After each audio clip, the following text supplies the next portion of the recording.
خدایتی بری کی جنتونه یادمون دی پار من تا سردار فاروق ترین و تا قوم شیر مهربان خدایتی بری کی جنتونه یادمون دی پار من تا سردار فاروق ترین و تا قوم شیر مهربان تا سردار فاروق ترین و تا قوم شیر مهربان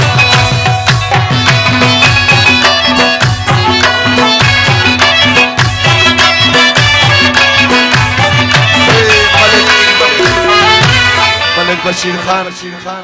سردار سے فاروق خان پر غزل باندې 15000 بخښه دغه فرمایش دی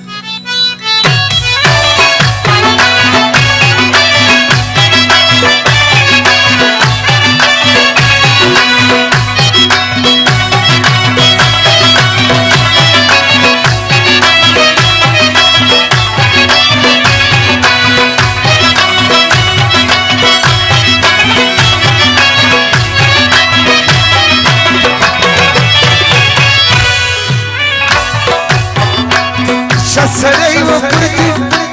شسري وصفت باتا پر دنیا دا میرنی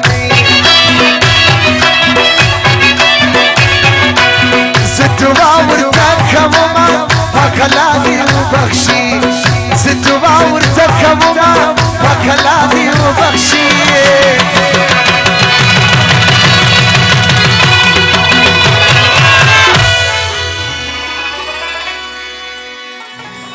تا تو باور تکمو ما پا افسوس پارما تا سردار فاروق ترین و دا قوم شیر مهربان تا سردار فاروق ترین و دا قوم شیر مهربان خدایتی بری کی جنتونه یادمون دی پارما تا سردار فاروق ترین و ای تا قوم شیر مهربان تا سردار فاروق ترین و تا قوم شیر مهربان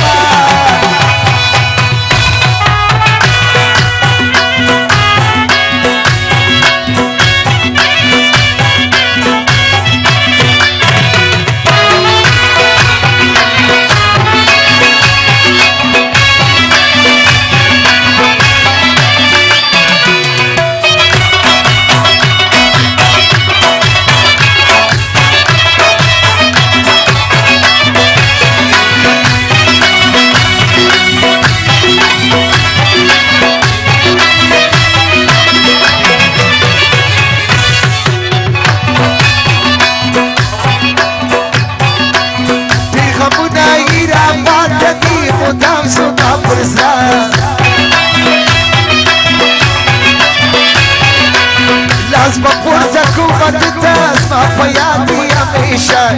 لازم پورته کومت اسما پیادی همیشه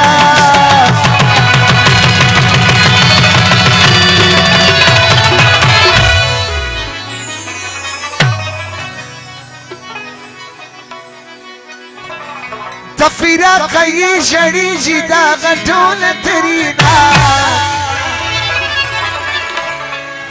تا سردار فاروق ترین و دا قوم شیر مهربان تا سردار فاروق ترین و